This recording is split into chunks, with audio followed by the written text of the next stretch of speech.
Nerd Takes. Nerd Takes. I'm Justin. Join with me always is my good friend, John Lambert. Hello. We are here to talk about the Netflix special by John Mulaney called Baby J.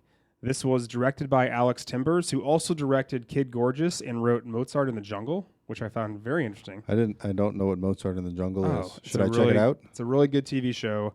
I've only watched the first episode, but it was pretty great. I think it's on Prime. All right. Anyway, it debuted on Netflix April 25th of this year, 2023. And a summary, this is according to IMDb, a chaotic intervention, an action-packed stay in rehab.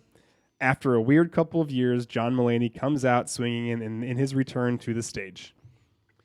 What was your favorite bit? I should have changed shirts and wore the one because we saw this show when he came to town last year, and it said I have a shirt that says I saw him after he got out of rehab, and it's amazing. Yeah. So I should have worn that, but anyways, favorite bit out of this one is probably the intervention. And I hesitate to call that a bit because it's about half the special is all about the intervention, and he kind of goes into great length. Second favorite bit, now that I'm thinking about it, is when he's reading the GQ interview, because you could actually go online and find that and see the actual thing and like read it yourself and just giggle. Right. Well, he's talking about how he doesn't remember any aspect of because he gave the interview like 3 days before he went into rehab. So he was high as a kite. I do think it's funny because he has talked about his challenges with substance abuse. He's even talked in about previous skits. He's talked about he never talked about drugs, but he always talked about alcohol. You're He right. always talked about like he had to stop drinking because he would black out and ruin parties.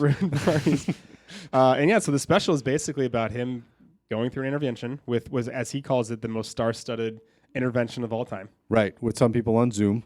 With some people, which he was not happy about. He was not happy about. Some people respect. couldn't even fly in for it. Couldn't do him the courtesy. And then him in rehab, which there's a really good bit of him in rehab where he's, and I think this is something I would probably do, where he's reading the newspaper and he's going, I'm John. And he's like, great. And they don't know who he is. And it's driving him fucking crazy. Nobody knows who he is. No one knows who he is. And basically now as a parent. As a dad. As a new dad. So before we give it a rating, I think it's important. Let's talk comparison. So I think maybe we are at, I don't know if it's an advantage or disadvantage that we saw the show last year. I don't know. I would probably say it's a disadvantage.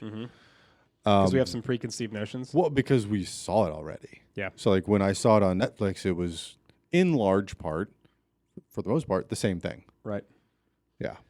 Yeah, and I actually think that some of the things he does, like interacting with the audience a little bit, I thought it was better at our show. I thought, like, if you asked me to compare which one's better, when we saw him in person, he was better. Yeah. And that's not to say that this wasn't funny, but just the dynamic of that show, like the audience interaction is always going to be different wherever he goes. And it was just, I thought it was just better. I thought he was funnier. Well, so, and some of his other specials, he did New in Town. These are the ratings, by the way, on IMDb. This is the highest rated one is New in Town, 8.2. I can, that makes sense. The Comeback Kid, 7.9, tied with Kid Gorgeous, both at 7.9s, and then Sack Lunch Bunch. Sack Lunch Bunch. Yeah, I think it's a Sack Lunch Bunch. Sack Lunch Bunch had a 7.4. Did you ever see that? I had never seen that. I do need to check that out. So you should see it, but I think the actual funniest bit is Mr. Music with Jake Gyllenhaal.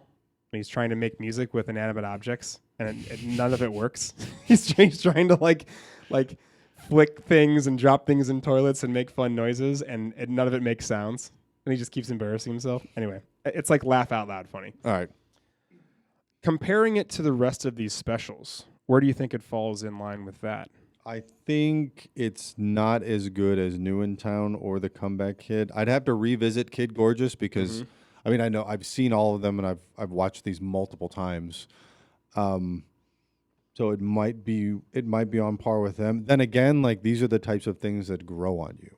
Yeah. So the more you watch it, the more you can appreciate it. Certainly, for New in Town and The Comeback Kid, they were funny, but then you keep going back to them and they just get more funny, and more funny and more funny and more funny. Well, it's like seeing a movie like Dazed and Confused or or Big Lebowski or anything like that, where now you can quote some of the bits, it makes it even funnier because you can kind of follow along with it. Yeah.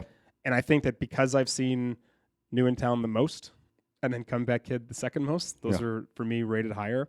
But there are some pretty amazing moments in this special. So Absolutely. let's review this. What were your thoughts before, when you knew it was released on Netflix, but you'd seen the show? What were your thoughts before you actually watched it? Like, you saw it live, but do you have any like thoughts about? I was curious to see. Honestly, the only thing that I thought was I was curious to see how close it was going to be to what we saw live. Right. Like thinking like, okay, I've seen this, but like how similar will it actually be? And it was pretty similar. Yeah, which was fine because I mean we had like that's kind of what happens. When you see a comedy, when you see, especially when it's a famous comedian, you see them live and then they come out with the next Netflix special 6 months later, chances are it's going to be what you just saw. Yeah. It was. I was maybe a little worried that it wasn't going to be the show we saw. I don't know why. I thought maybe they did some type of special, maybe extra bits or took some out. But I was pleasantly surprised to see that it was, because the show was so great live last summer. Absolutely. That I was glad that most of it was basically intact. So, all right. Well, so when we're doing this rating, some things we're going to consider are expectations, which is why we just had that conversation. Were they met before we saw it? So going into it, what's the rewatchability? So how likely are you to rewatch this? Yep. Feelings that you got while watching it, and then overall, just afterwards upon reflection. So, you want me to go first? You can go first. So, I think that what's it called? New in Town and Comeback Kid. I think those are like 9s. Yeah. Personally, because those are up there. Yeah, because some of those are things. There are some bits in those both shows that Jan and I like use just in regular conversation. That's Red 5 Luke. That's like, Red 5 at Luke, a minimum for sure.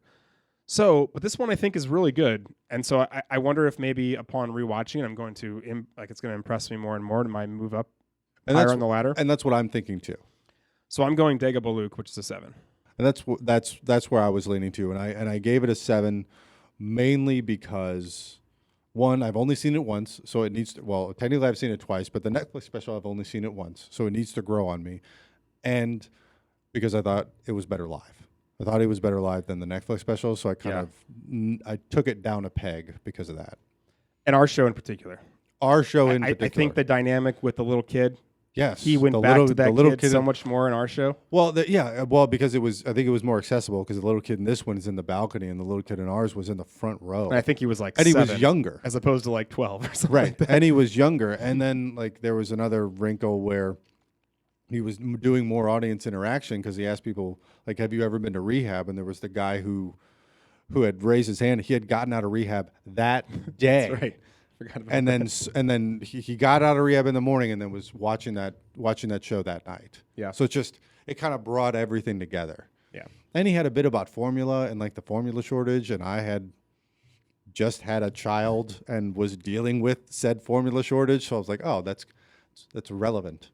Right. So you'd say like live show. Live show is probably a 9. Or Red 5. Yeah. Yeah. Live show was easily a Red 5. Well, listen, nothing to like say it was still a really good show. It's a really good special. Absolutely. So certainly check it out. Anything by John Mulaney is pretty good in my opinion. Gotta go get it. As well as Big Mouth. If you're watching this and you haven't seen Big Mouth yet, I'm talking to you too. I haven't seen it either. What the fuck are you doing with yourself? Go watch Big Mouth. Go watch his special. That's a review for Nerd Takes. Nerd Takes. John Mulaney. Bye-bye.